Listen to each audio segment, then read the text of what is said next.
Wrap for us. All right. Good morning and welcome everybody to the Health Transformation webinar. This is Cade Archibald, and we are going to have an amazing time talking about sleep today. Along with me, we got Regan Archibald, founder of East West Health, just really cool guy with some funky glasses on today. Regan, are those glasses going to help you sleep better? Well, yes. And so kind of the overall goal of wearing these blue light blocking glasses is I've got this big light coming at me. I've got this computer screen coming at me. And so I don't want to break up my circadian rhythms, and I don't want to have all this light exposure. But technically, I should be wearing these at night. But I thought it would be kind of a fun little way for you guys to remember how important light is when it comes to sleep. Because whenever you're getting ready to think about how can I sleep better, you're going to remember me in these glasses, and you're going to remember Cade and his. So that's kind of the idea. Yeah. I like it. Great. Okay. Well, you guys ready to jump in? First of all, I want to hear how everyone's sleeping, and how many of you could maybe sleep just a little bit better? Because Cade, how did your Aura ring look last night? What was your sleep score and your? I haven't had a chance to go through my sleep score yet, but I think I told you when I didn't have a newborn sleeping next to me. Right. I was like a 90 to a 93 was my score. Yep. I've been back home. I'm at a 47. Whew, ouch. So and I'm starting to feel it. That's hard having a baby. So these Aura rings, this is one of the best ways you can track your sleep. But one of the greatest ways of understanding how well you're sleeping is to actually track it. And so Aura ring is, it's kind of an upgrade as far as an investment goes.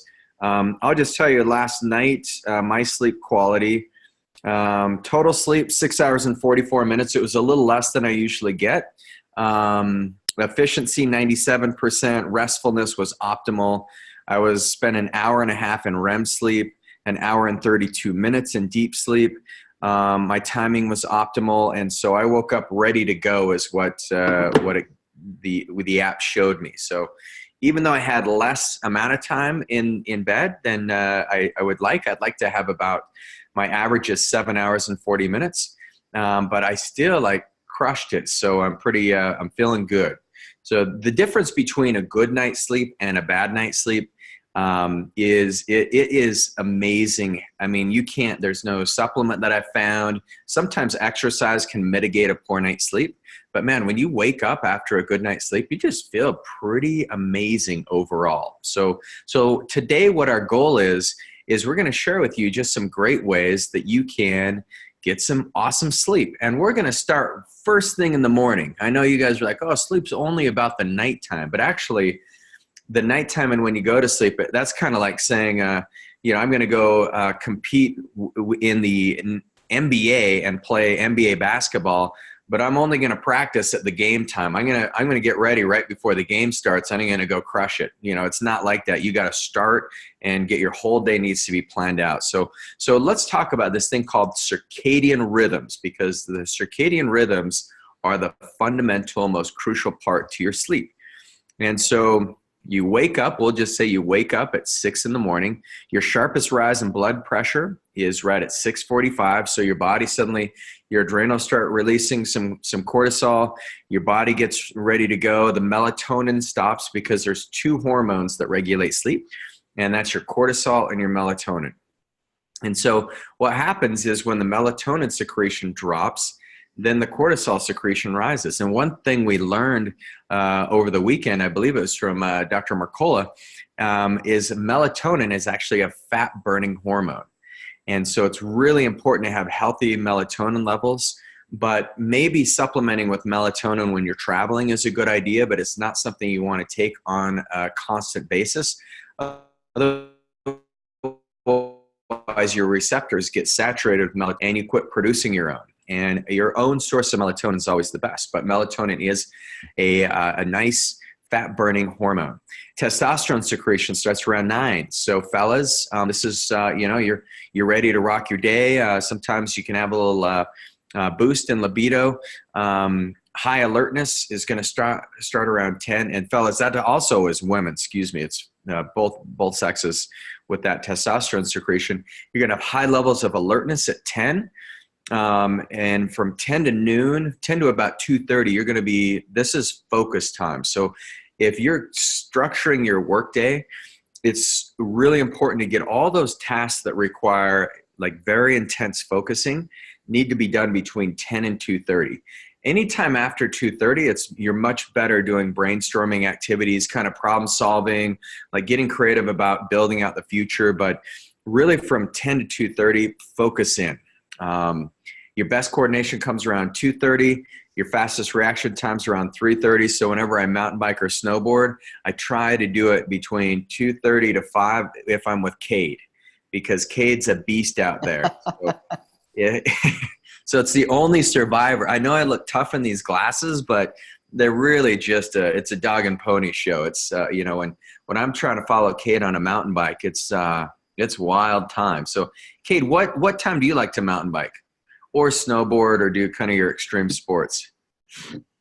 For me, it's typically it just depends on the weather down here, because I can't, like in the summer, middle of the day, way too hot.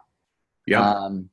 But no, I like, if it's not a work day, 10 a.m. is like when I really enjoy it, because I can focus. Yeah. I did not realize we had faster reaction time around that 3:30 mark. 3:30. Best coordination, 2:30, 3:30, fastest reaction time. I need to look. I could actually get a little more scary when it comes to the mountain biking. Maybe, I think you're just good. Just let's keep it where it is. We want you alive. Your greatest cardiovascular efficiency and muscle strengths at 5 o'clock. So when you're getting ready for your next bodybuilding or your Olympic heavy lifting competition, do it right at 5. That's going to be your best. And then highest blood pressure is going to be right around that 6:30 time. Highest body temperature right around 7. Good time if you exercise. I like to exercise. I like to mix it up. I do love that just kind of burst. Getting it done in the morning just kind of sets the intention for the day. But there are also other times where I like to exercise at night, and then it's really nice to be taking a cold shower right around 7 o'clock, because your body temperature, you want it lower as you sleep. You'll be able to drop into a much deeper sleep. Melatonin secretion is going to start. Ideally, you want your melatonin secretion to start like right around 9 o'clock, 8 or 9. And that's why these blue light blocking glasses are going to be key for your melatonin secretion. You're deep asleep by midnight. By 2, you're in your deepest level of sleep. Your lowest body temperature is around 4:30, and then your body starts waking itself up slowly. So that's a circadian rhythm. So the best way to start off your day or to sleep great is just to start off your day and make sure you're waking up at a specific time. If you set a goal, hey, I'm going to wake up at 6:30 in the morning, and I'm going to bed at 10:30, well, just wake up at no later than 6:30. And you may be like, oh man, but I'm so tired. It's like, just get out of bed and just get things going. And for those of you who are night owls and you're going to lie in bed, it's like, let's say you're used to going to bed at midnight. Well, take some melatonin just one or 2 nights in a row, and take that melatonin like at 7 and just try to reset your rhythms and just really get disciplined. And even if you don't fall asleep, maybe it takes you 2 hours to fall asleep, and then you fall asleep at 11, still wake up at that 6 o'clock. Just say, okay, I'm getting up at 6, and then just start your morning ritual. So I believe that your day is so much easier to tackle if you have some type of mindset. So that's where the Mindset Morning tool is so key, because if you can journal, if you can get really in touch with your deeper purpose, with what you want out of life, that's going to be your biggest gift. So Cade, what's your favorite thing to do when you wake up in the morning? I mean, right now you have a newborn, so maybe you have no choice. But if you have a choice, what's kind of the best way you like to prime yourself for the day? Yeah, I'd like to get in some good breathing exercises. So kind of like a mindset morning. So just get some nice deep breathing and then movement, whether that's, go to the gym, get a workout in. Maybe that's just as simple as some push-ups and air squats, but something to get just get my body moving. If I can, a cold shower, love that. Cold showers are nice. Yep. Yeah. Your water is not very cold in St. George. One of these days. Yeah, and the way our water heater works, I can't get my shower to go cold fast enough. So otherwise it's like lukewarm and you're like waiting for it to get cold enough to even have a reaction, and it just makes for a really extra long shower. Yeah. Mine's been so cold this winter that like when the water hits, I automatically get that like ice cream headache. I'm like, this is right. That's right. Yeah, it's been great. So if we look at like just overall sleep patterns, get your morning ritual just set up. And when you set up your morning ritual, this is where you're not going to be jumping into your phone for an hour. Jim Quick, who we heard speak at the biohacking conference, what he said, and he is quoting Brendon Burchard and a couple other people, but the biggest thing is the first 60 minutes of your day, you want to own those 60 minutes, and you want to really put what you're passionate about, what you want out of life.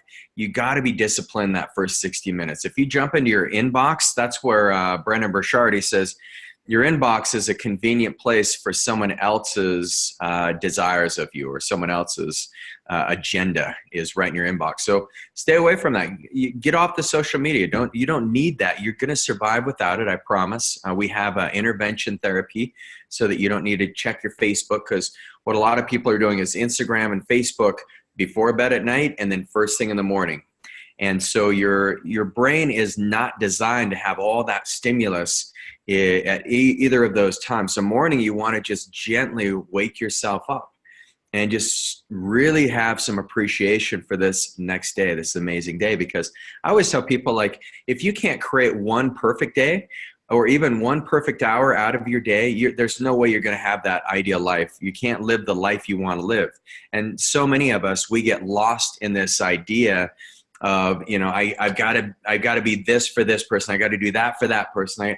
And you lose track of who you are. And so if you don't have some intentionality in that first hour of your day, you're going to get derailed. The first stressful thing that comes your way, you're going to go into a complaining, blaming game. You're going to really get your hormones completely dysregulated. So ideally in the morning, this is where you gently come into this nice energetic state, this awakeness. And then you're by 9 or 10, you're just ready to rock your day. You're going to be feeling great. So, all right, so let's move on. So that's circadian rhythms. Now, the circadian rhythm, it dictates when we go to sleep and when we wake up. And some of the most prevalent diseases today are caused by an unhealthy circadian clock. And so how many of you have a great circadian rhythm? How many of you actually kind of, I remember even as a kid, I was fanatical about getting 8 hours of sleep. I don't know why. I don't know how that was ingrained in me. But I would and Cade remembers this, when I was working in high school, I would tell my friends to be quiet. I said, I'm going to bed. And my friends were like partying, staying up late. And I was like, I don't even know how I had friends. I don't know how I have friends now. It's so weird. But yeah, I distinctively remember that. That's the funny part. Is I was like 8 years old, and you're coming out there. You guys need to quiet down. I gotta work at 5 in the morning. Gosh. Yeah, well, I'd wake up early and I'd go pour concrete, and it was Nevada, so you couldn't pour concrete when it's 120 degrees outside. So we'd literally start pouring concrete at 5. And so I'd have to wake up at 4. But anyway, that's another story. But you got to have that same discipline, because I look at my friends now and I look at me, and they look 10 years older than I do. Hopefully none of them are on here, but yeah, it's like, hey, it pays to get some sleep. So in Chinese medicine, if you go back to the emperor, in the whole Chinese, there's a Chinese clock, and it's called the Harare Cycle. And so the emperor actually has different types of herbal teas that he drinks, and different herbal supplements that or supplements, different herbal concoctions that he would take at different times of the day. So if you look at the circadian rhythms now, we're starting to see that, man, these things are very impressive. But you also can look at it from a Chinese medical perspective. 2,000 years ago, they understood that the more our bodies could be in alignment with nature, the healthier we could be. And so we have all these crazy like technology, like my glasses, I got the Oura ring. And so I can track my stats, which I really like. But the crazy thing is like, we don't need that stuff. We just need to get more back in tune with nature and back in tune with the rhythms of the earth. And because if you look at the way the sun rises and the sun sets, is very, very important. It's critical. Now you look at what we have is there's four major circadian rhythm changes in the course of a year. Number one is what we call the spring equinox. We just had the spring equinox, and that's when your days and nights are perfectly balanced. Now, unless you live on the equator, you're going to have massive shifts in the amount of daylight you're going to have at different times of the year. We're coming up, the next big break in our circadian rhythms is going to be the summer solstice. Summer solstice is right around June 21st. And what that will do is that means that's the shortest night and the longest day. And then we'll go and we'll have our fall equinox, and that's where the day and night are even. And then we have our winter solstice, which is the longest night of the year, and that's right around December 21st. The fall equinox is right around September 21st. So every 3 months when we change seasons, it also changes our circadian rhythms, and it's really important to get in tune with all the systems in your body. And that's why acupuncture is so important for your sleep rhythms, because you may find like, man, once we entered into spring and the days are getting longer, I just don't sleep as well.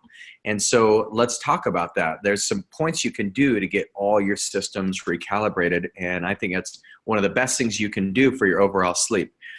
The other thing you want to look at is if you look at we go Chinese medicine, big picture.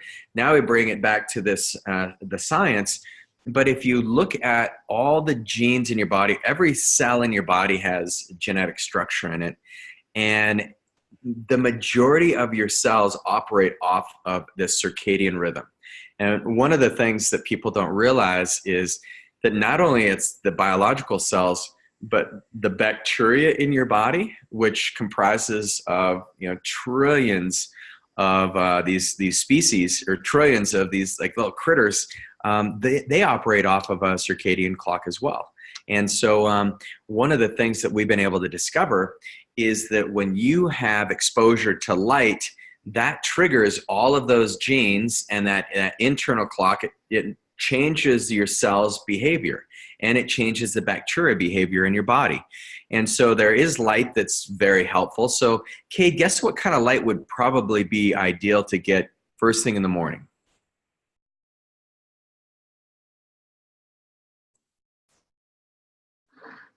You said the ideal light?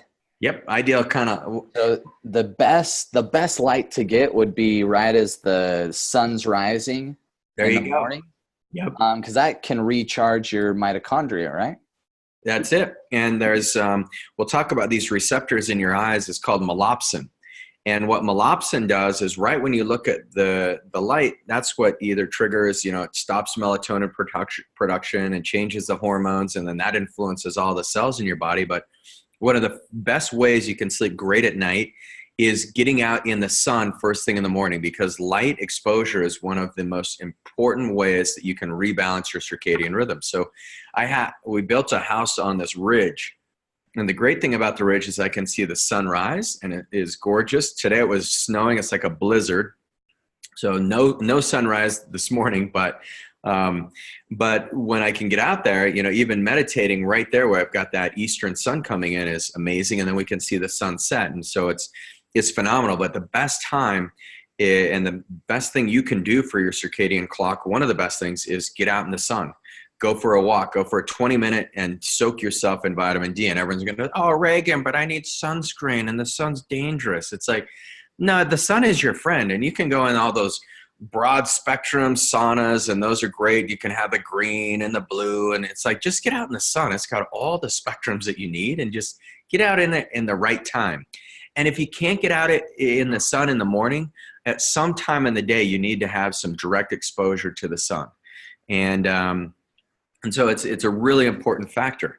And then as the night goes on, there's dirty lights all around us. And so, right now we're exposed to a lot of these blue lights, and these blue lights, they can create a little bit of a cortisol rise. They can put a little bit of stress on your body. And so that's why we've got all this technology around us, and we're wearing the blue light blocking glasses, and we wanted to look a little cooler. Cade looks like Harry Potter, or Harry Potter's older brother. That's what I'm going for. A mature Harry Potter.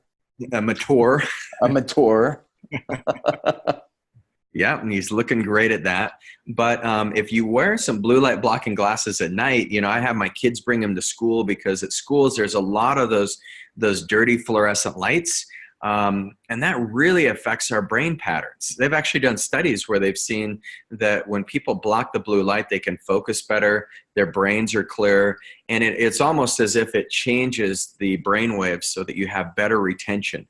It induces more of a beta and theta state in your brain, so your brain's not just constantly agitated. So here's the hormones that it works through. Number one, melopsin, it regulates sleep and our mood. So, Kay, do you know how you feel when you wake up after you just slept like a king?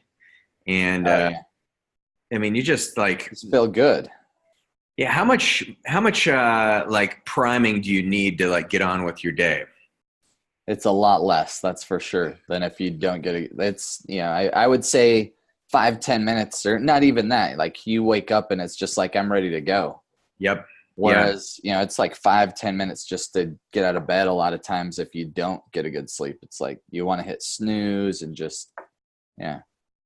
Yeah. And that wasn't how my morning was this morning or anything like that. You woke up feeling awesome after your 4.5 hours of interrupted sleep. Come on, man. You need to train your baby. Like, I don't know, like the parenting is just really out of control. It is. And she's been a great sleeper. Just this last couple nights have been, for some reason she took a couple steps back, but it's all right. We're going to get through it. You need to put your blue light blocking glasses on her at night. It might be put some goggles on so they don't fall off. Little baby goggles. She'll love it. Yeah. Cade's baby is 5 months old now? Almost 4 months. Or almost 4 months, excuse me. Yep. Yeah, she's cutie. So these are like, there's going to be things in life that, come and get in the way of sleep. One of the things I found, if you just have like a crappy night of sleep, maybe your dogs are waking you up. Dogs, I'm telling you, if you want to ruin your sleep, have your dog sleep in your room with you. It's not just kids, it's dogs. And so I started kicking my dogs out. I do have a really cute standard poodle who likes to hug me. Cade knows Andre, but Andre will give me a hug every night before I go to bed. He like tucks me in, but I recently kicked him out because he kept jumping up onto the bed, then back down to his. And so I put his bed out in the closet. Now he doesn't hug me goodnight anymore. He's pissed. I don't care. I'm like, I gotta sleep, buddy. Because sometimes in the middle of the night, if I like turn over or something, then he comes and tucks me in again, and it's great. But then I'm fully wake up. So, so get rid of your dogs, okay? No, I mean not like, but just don't let them sleep by. That can be one of the disruptive pieces, and it's really I know it's a hard thing to talk about, but a lot of you have some allergic reaction to your dogs, and so if you're sleeping by them, it becomes really difficult to breathe, and then you're waking up every morning and you're giving yourself sleep apnea, and sleep apnea is a very dangerous condition. So so just looking at what you've got going on, and one of the ways that you can combat those crappy nights of sleep is get exercise. So exercise is like that great mediator. It helps regulate your circadian rhythms. Exercise is also something that if you do it, especially in the morning, like when I have a crappy sleep, you don't want to push yourself super hard. Like you don't want to go into this high intensity because your heart rate variability is not going to be as balanced as you'd like it. But if I go and do an endurance workout, I can go in and that the first 10 minutes of my workout, I'm like slugging it away. And then by the end of that 30 or 40 minutes, I feel like a new man, and it resets your rhythms. The other thing you can do is eating. The food is one of the most critical aspects of watching. Oh man, I got more on the blue light, but food, we only have about 4 minutes. So I'm going to jump into food, and then we can readdress the subject. I think it's one of the most important things in health. But the food that you eat, if you eat your dinner, let's say you eat dinner and you finish by 7, and you go to bed at 10, that's like perfect. You're right in that sweet spot. You want to give yourself about 3 hours of digestion time before you fall asleep. And then the other thing is, if you do time restricted eating, where you give yourself a window of maybe 10 hours, no more than 12 hours of eating. But if you can give yourself closer to like 10 hours, you'll sleep better. And since I've started time restricted eating, man, I can compress some really good sleep into smaller hours. And that's been amazing. I don't believe in that saying, I'll sleep when I'm dead. You got to just keep pushing yourself. If you want to accomplish anything, get rid of sleep. That's your first thing to go. I would actually argue the opposite. If you want to accomplish big things in life and really feel better about your accomplishments and appreciate those, then take care of your sleep. It's the most important thing you can do. You can take care of it by watching the lights, getting your body balanced with circadian rhythms, making sure that you're not eating at least 3 hours before bed. And when you do eat at night, add a little avocado in there. There's some nice tryptophan in it. The fatty acids will help regulate your sleep patterns. If you're hypoglycemic or have any blood sugar issues, if you're waking up to urinate a lot at night, you've got some medical issues, and you need us to do some testing on you, because I can tell you that it's in most cases, especially men, if you're in your 30s, 40s, even 50s, it's not your prostate, it's your blood sugar that's waking you up. Women, if you're waking up a lot and you're like, man, I just got to urinate, a couple times at night, it's like, okay, this is a blood sugar issue, and we can correct that. So make sure you're looking at your overall health. Let's see if we can't help get that corrected. There's a few more things we're going to talk about next week, which will be on time restricted eating and the sleep cycles, and then the bacteria, because that's a fascinating piece.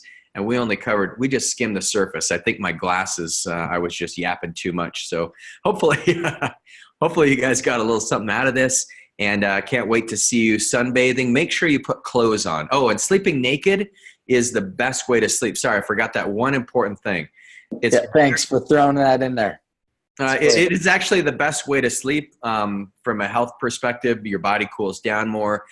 Get your bits some air. It's really important, but don't go sunbathing without clothes on unless you're like, live where I live in the mountains, and it's no big deal. Unless your neighbor happens to file a complaint, then that's a big deal. But it seems like I'm missing something, but all right. We'll worry about that. Up and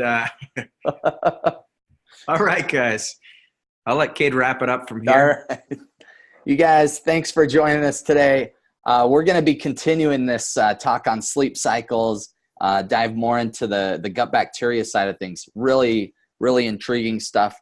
If you would like to get some testing, you need some, feel like your health could use a little burst, give our office a call. We go to our website at acueastwest.com. You can search for us, East West Health. Get an appointment. We'll see how we can help you out. Look forward to seeing you guys all next week. Bye-bye. See you guys.